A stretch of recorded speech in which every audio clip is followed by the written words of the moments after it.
Tom Woods Show, episode 1632. Prepare to set fire to the index card of allowable opinion. Your daily dose of liberty education starts here. The Tom Woods Show. Folks, creating an online course can be an excellent way of establishing yourself as an authority. It's also a great first product, and if you know what you're doing, it can generate you some real smackers. But how do you do it? Well, I have a teensy-weensy bit of experience with online courses, and I've put together some material that takes you through step-by-step exactly what to do and then how to market that course so people find out about it and buy it. Get these free resources at tomwoods.com/makecourses.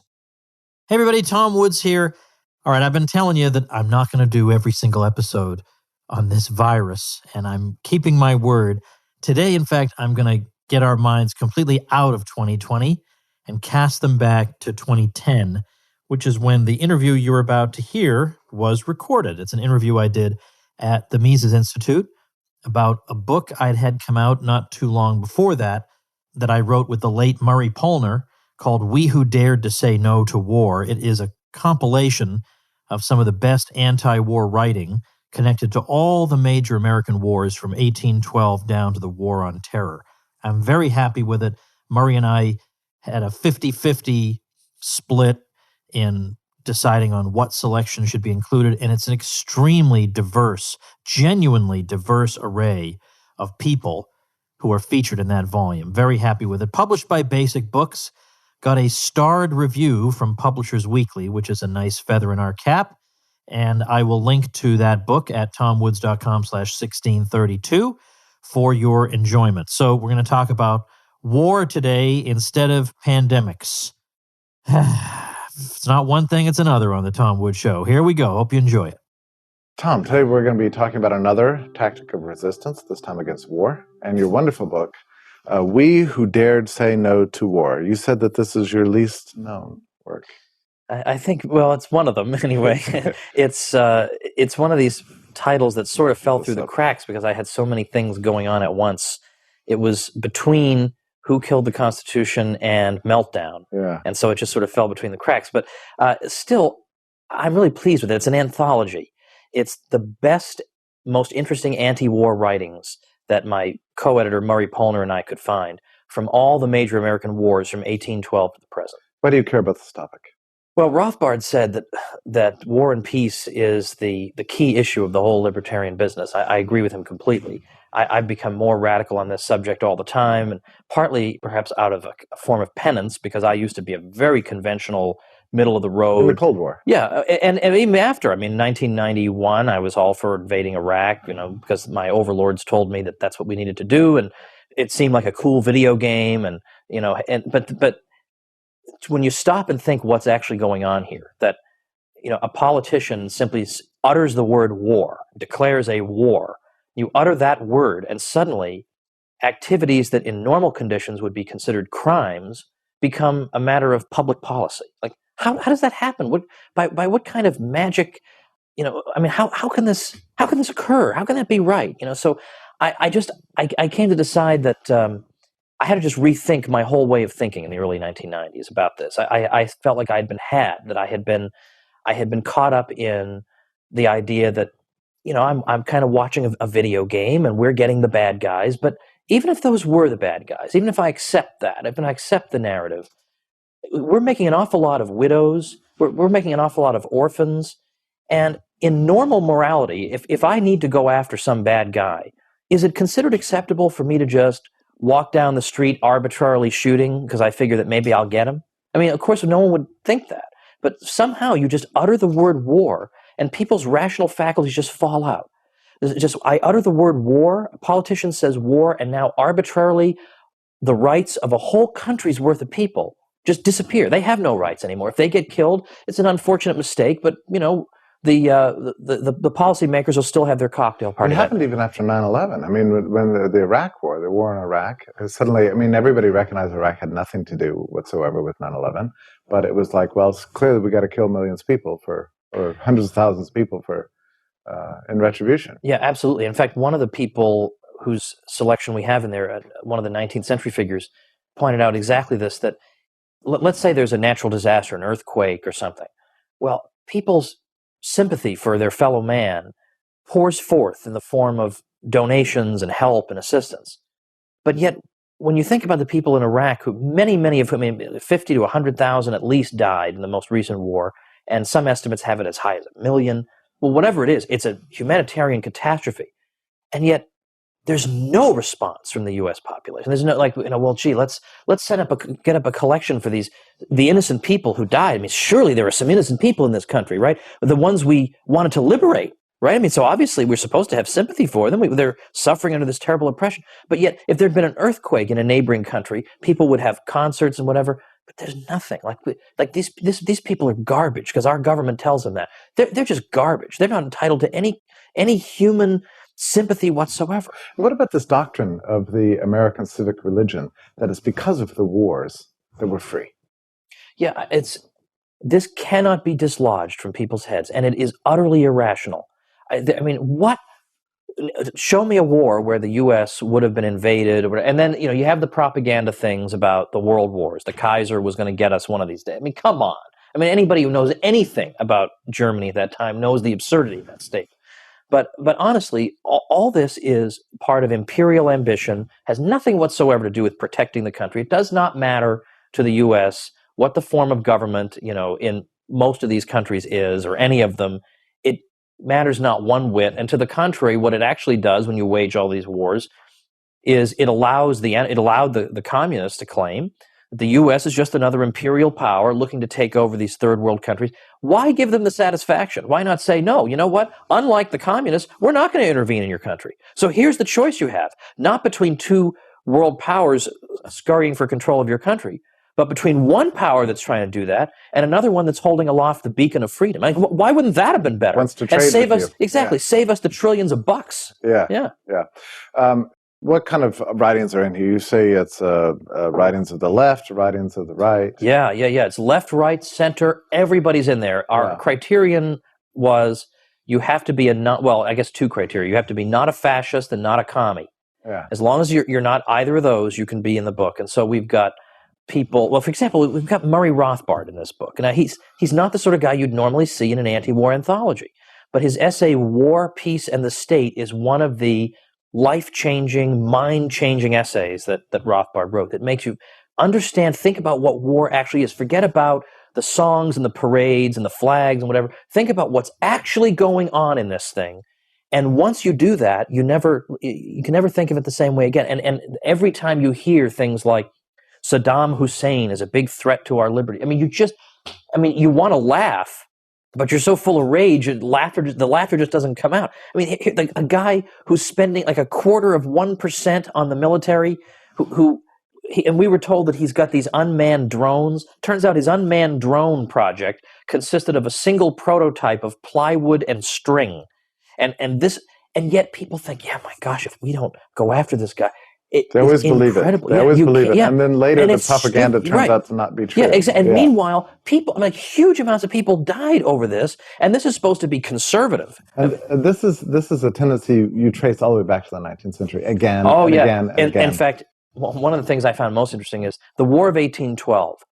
By comparison with other American wars, is probably one of the most inoffensive. And it's not to say that it's a great idea, but compared to some of the other ones. And you hardly even think about opposition to that war. You think, who would be against this, right? You got to go after the Brits for all the things they're doing, things that they stopped doing as soon as they finished their war with France, which is precisely what opponents of the war predicted would happen. They're not going to do this anymore. In fact, they didn't. Had nothing to do with the War of 1812.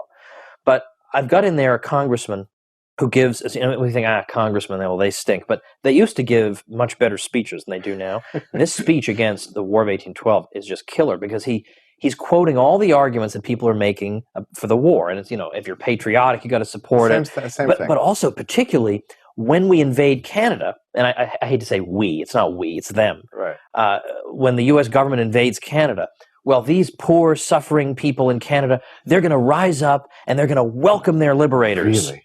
But if they don't, well, then they're just a debased race of poltroons who will deserve whatever we shell out to them. Which is, it's ridiculous. And people, thankfully, not everybody went for it then, but enough went for it then to make it possible. I mean, in fact, at least they had a declaration of war, and there were some votes against. It wasn't like 100-0, like the usual propaganda thing. Right. There was some resistance, which is why there was a move afterward to actually require a 2/3 vote to get a declaration of war, which, of course, now the way they do it is just they don't even bother with a declaration of war, of course, which they would get on a silver platter if they asked. Yeah, right. Yeah. Did you notice a tendency for support or opposition to war to follow along partisan lines as you look throughout history?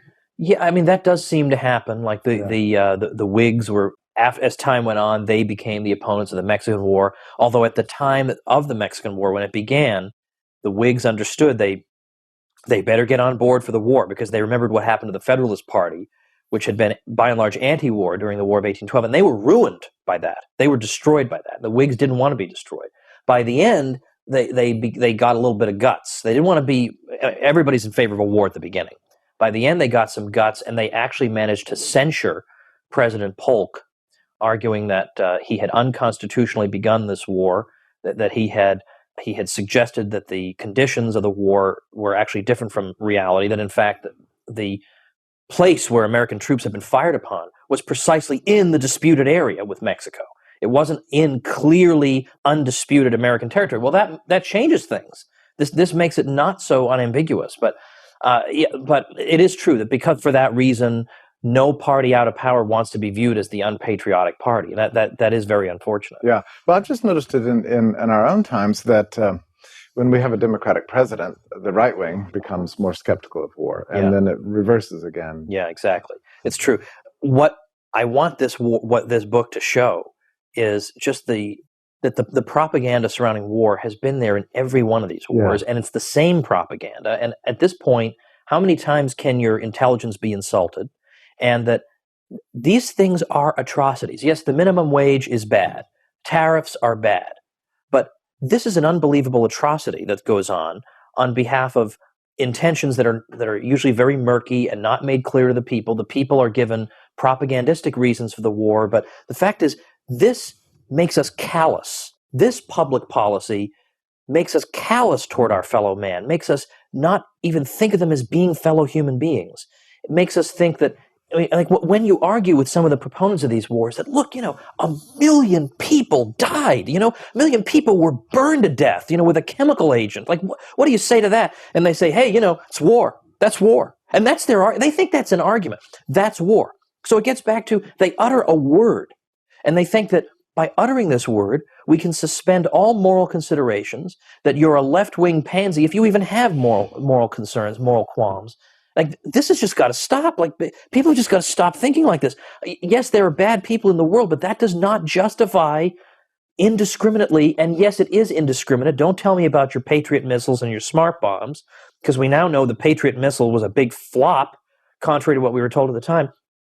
We know that people are going to be killed in huge numbers. And we have the further insult of many, but not all, thankfully, objectivists, particularly in the official objectivist movement, actually saying that collateral damage is not something to be deplored. It's to be cheered. It's to be cheered. These people live in terrorist countries. I mean, they actually use this term, terrorist country. Right. There's a nice individualist philosophy for you, a terrorist country. And yes, because to defend the good countries, we need to lay utter waste to our enemies. And that's individualism and reason. So there is something about the human mind that just latches on to this way of thinking. And as I say, I myself was caught up in it for a long time, until finally with that first Persian Gulf War, and I saw, huge, tens or hundreds of thousands of retreating Iraqi soldiers. And yes, they're soldiers, but they are human beings. They have kids, and a lot of these people themselves, they're kids too. They don't even want to be there, half of them. And they're maimed or killed, and they're retreating, and they're being burned alive. And meanwhile, we got our yellow ribbons and our Bob Hope specials. And I just finally said, I don't know if I can do this anymore. I don't know how I can celebrate and have a parade when these people are mourning the deaths of countless people who never did anything to us, have nothing to do with us, who would not hurt us in any way because of the imperial ambition of some U.S. president. I mean, you've got to be kidding me if you're going to support that. Yeah, I can tell you, Tommy, I guess you were 3 years old or something at the time, but at the Grenada invasion, I remember celebrating. I did too. Oh, Yeah, you I did remember too. the Grenada Invasion? Yes, we got to get the Yeah, commies. and if you just read the headlines of the time, it seems like, it's a great chance. There's something about nationalism or something, I don't know what it is, patriotism, or the idea that we as a collective are doing something great to liberate other people. It gives you a rush. Right, I don't know. Well, you know what's interesting though is I have a friend, Jack Hunter, does a lot of great like 7 or 8 minute YouTube videos a couple times a week, and he did one on Reagan, in which he basically argues that the neocons try to claim Reagan. Reagan was one of us, and to some degree they're right. But actually, Reagan, relatively speaking, especially compared to more recent years, was relatively restrained in foreign policy. I mean, we have the Grenada thing, we have the Libya bombing, we have the Lebanon thing, but the Lebanon thing, he reversed that. Yeah, he did. The Libya thing was a quick one strike, and he did genuinely want to reduce arms. And he did genuinely want arms control. I mean, he brought about a peace. I mean, and then you did have, it's true, you had intervention in Latin America and all that. That is true, you can't deny that. But he was not itching for a major war somewhere. Well, and you remember the neoconservatives were very much against all of his. Right. And in fact, today, once in a while, they will admit that he just, he wasn't aggressive enough. Sold us out. They'll admit that. Some of the writers and the speakers that you quote in here, what kinds of things do they propose to uproot this pro-war tendency that you find in, particularly among Americans, I must say?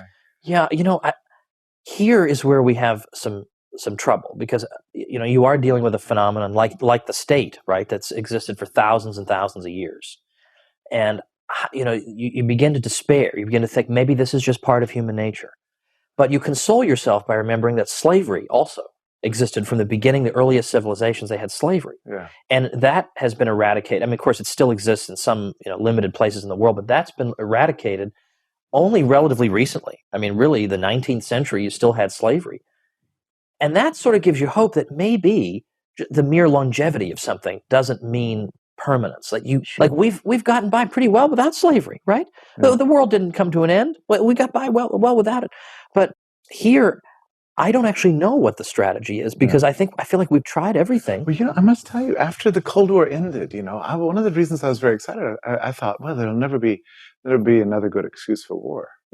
I mean, there can't possibly be a good excuse for war after communism's gone, because that's the only excuse I ever knew. Right, growing up. Yeah. And then, whoa. Yeah, exactly. And you have to remember also there are financial interests at stake here. Yeah. And if you talk about this, people are immediately dismiss you, but I would dismiss them. I think it's ridiculous and idiotic not to notice the most obvious thing in the world, which is that there are huge profits to be made here. I mean, people aren't in the arms manufacture business, for the fun of it, or out of a desire to improve the world. And if you look at the U.S. military budget now, look at the nature of the enemy the U.S. government says we're at war with. I mean, they're scattered around the world. They're radically decentralized. It's fourth generation warfare. It's non-state warfare.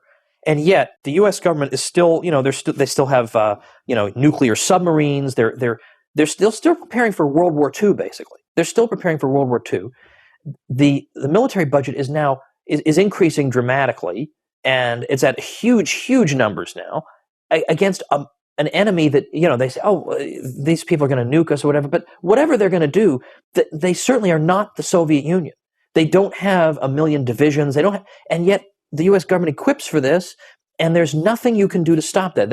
Every 15 years, there's a blue ribbon commission to look once again at military funding. And every 15 years, nothing gets done. They get the same conclusions. This is an outrage. The Department of Defense is incapable of performing an audit, and it has been exempted from performing an audit. No one knows where the money is going. No one knows how it's being spent.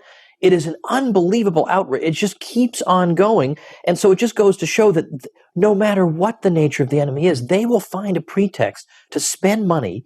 And so that it's so funny to see the right wing talk about we need more military spending. They must not know anything about the military budget, is all I can conclude. Because if they did, they would see that the more money that's spent, the worse and more utterly inappropriate the U.S. military gets. It's just, for a free market guy, when you study the military state and the military budget, it just makes your head explode. And how you can just, in a knee-jerk way, say we need more of this is utterly beyond me.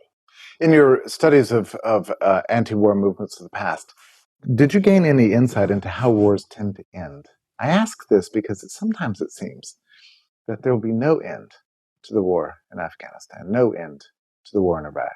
Yeah. Well, partly the answer involves the nature of different types of war, because here you're fighting an enemy that is so decentralized and so inchoate. It's sort of difficult to grasp, to get your head around. There is no central authority to issue a statement of surrender. Yeah. Whereas, so with Iraq, with Iraq, you have a state, but with so-called Al-Qaeda, well, there is no real Al-Qaeda is very difficult to understand who they are, where they are, who speaks for them, who can take credit for what they're doing, who can issue a statement of surrender. Where would that come from? Yeah. So that is part of the and then also you can just simply take anybody who's against you and just simply call them Al-Qaeda. So then at that point, how could it end? Who would be the person who can speak for this entire organization? Is there one? And if he did say we surrender, would they all listen to him?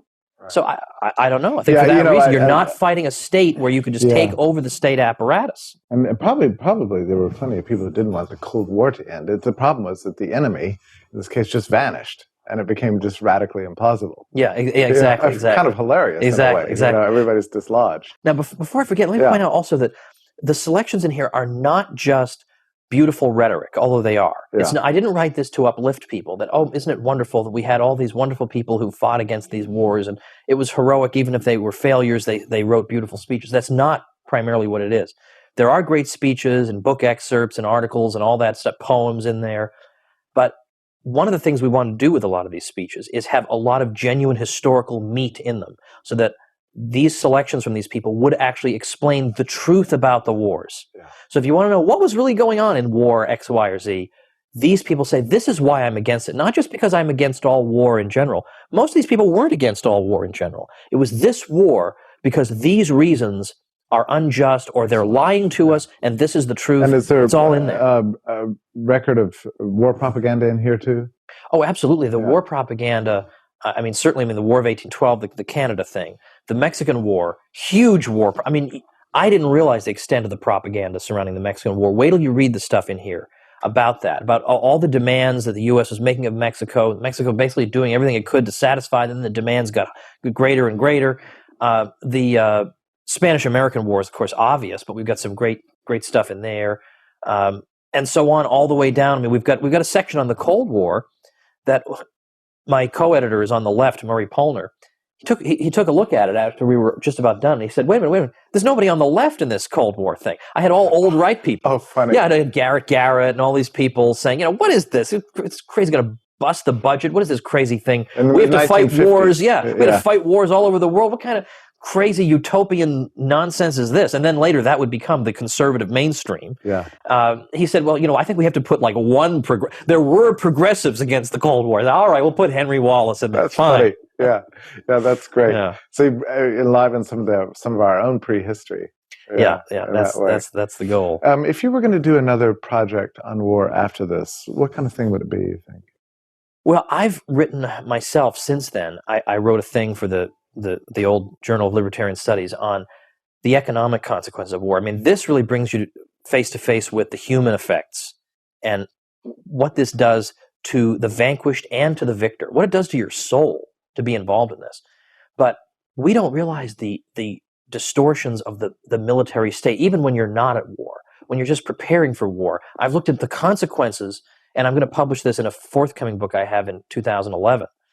Look at the consequences to civil society, to the university system in the U.S., when the research priorities are all geared toward the Department of Defense. What does that do to universities? What does that do to their admissions policies? What does it do to their research priorities?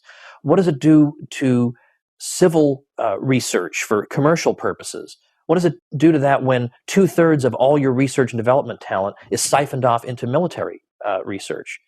And it's not like, we'll just pop up more people to do that. There's a fixed number of people at any given time who have the brain power to do this type of research. So it's a zero-sum game. So we don't even know what the full consequences are. But when you think of what would have been done in the absence of this, when you think of a military state that builds up 6 tons of TNT for every single enemy city, when obviously 1 ton of TNT would be quite sufficient, what would have happened? What improvements in our standard of living, what commercial improvements would have occurred if we could have had those resources back? All this sort of stuff I've been looking into, and the effects of it are more dramatic than we can possibly imagine. The distortions in our lives, in our society, on our economy, in our pocketbooks, all this stuff, even when you're not at war, when you want to be the world superpower, it impoverishes you. Yeah. It's a particular concern for people who love liberty, for people who are concerned about free markets. And yet, I've always had the sense, and I'm sure you do too, that there's not nearly enough attention paid to it within libertarian circles. And I think the reason for this is that we want to bring conservatives into the fold. Yeah. And we feel like we're going to offend the conservatives, and we need the conservatives with us on the free markets. It's sort of the bourgeoisie. Oh yeah, it's the soccer moms too, who want to be kept protected from the towel heads. And I, of course, I say that ironically, but I mean that there is that concern. We want to reach them, and I, to an extent, I understand this, that you feel like you're walking a tightrope half the time, but at some level. And it's true. When I'm in conservative circles and they ask me to speak on topic A, I speak on topic A. I don't come and give a belligerent speech about war. Yeah. But if they ask me about war, I'll give them my answer. Yeah. I'm going to tell, and by and large, they probably know. What my answer is. I remember once being at a dinner party in the 1980s with something like a fanatic peace activist. I mean, she was terribly annoying, and although totally correct on everything she said, but we were at a dinner party with something like 8 people, and she began to rail against death squads in El Salvador. Ruined the dinner party completely, right? Yeah, right. I remember reflecting on this, and I decided to ruin the dinner party myself many years later when, I forget now who, somebody invaded Haiti. Maybe it was Clinton, maybe it was Bush. I don't remember it now. But, yeah, I think it was Clinton. Yeah, okay. So I remember at a dinner party just going through today's headlines, about the U.S. having killed like 60 innocent people in Haiti today. I just happened to mention this dinner party. Wrecked the whole thing. I know.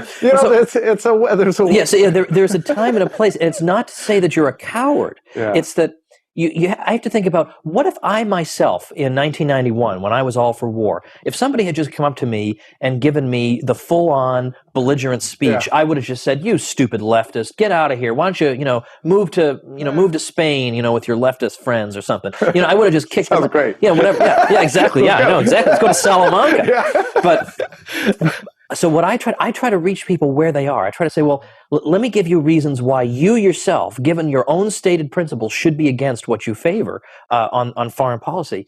And I can say, now, I'm just one guy, and there's only so much that one person can do, although many times we have great individuals who do a lot of things, but still, we have our limits. There's only so much we can do. But yet I get emails a lot from people saying, I used to have the same view on war that you used to have, and then you at first enraged me, but then I thought about the arguments, and then again, there are arguments that you can make to the left, to the progressive left, that will favor certain types of war, and you can say, but you're betraying everything you believe in.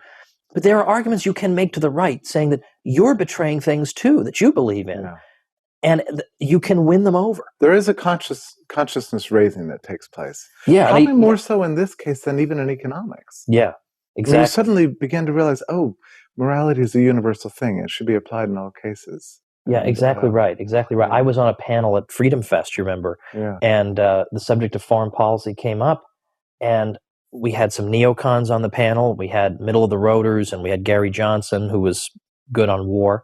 And I raised this point. I said, it's not just a question of what American interests are, so-called, which basically means, the interests of our overlords. It doesn't mean your interests and my interests. It doesn't matter to me what's going on. I said, it's not just that. It's a moral question.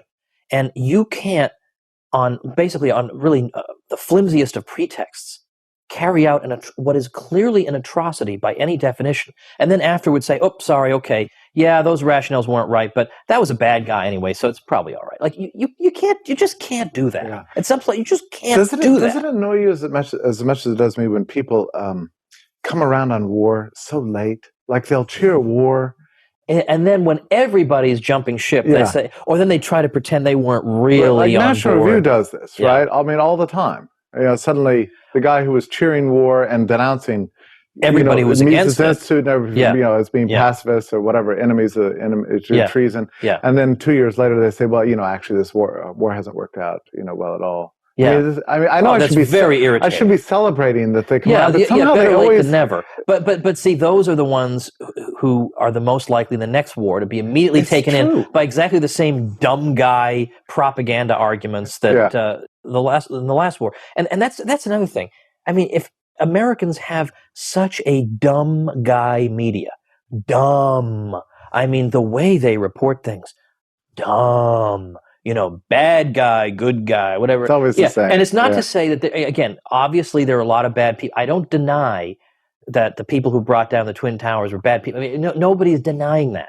But the way they portray everything in the most ridiculous, over-the-top terms of the U.S. is the greatest country that has ever existed, and our people always have the greatest intentions, so everything we do is always wonderful. The rest of the world gets really tired of that after a while. Well, it's particularly bad on holidays. We just got through one the other day, right? It was a couple of weeks ago. We had some, I don't know, was it Flag Day or something? Some big day when there was a whole day of this propaganda you turn on the television. And it speaks to a psychological need for belonging. Yeah. That people, they've got to be part of something, and they're going to be part of this. There and this are other makes ways them to feel exercise that. There are, right? But this makes them feel like, well, hey, we're better than that country because we've got this many divisions and they've only got that many.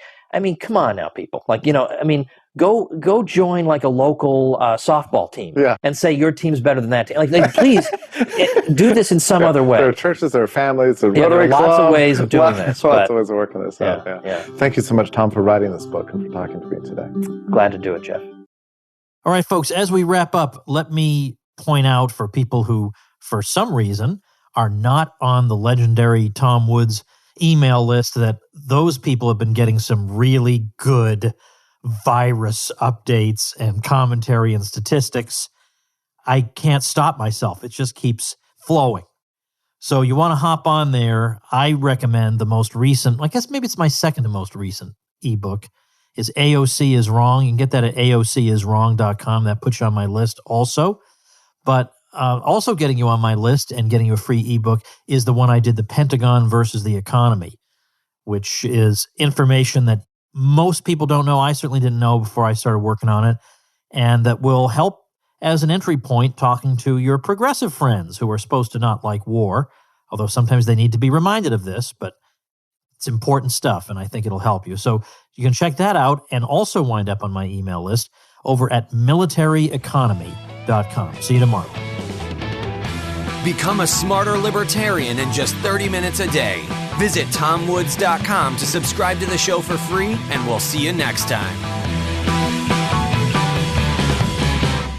Like the sound of The Tom Woods Show? My audio production is provided by Podsworth Media. Check them out at podsworth.com.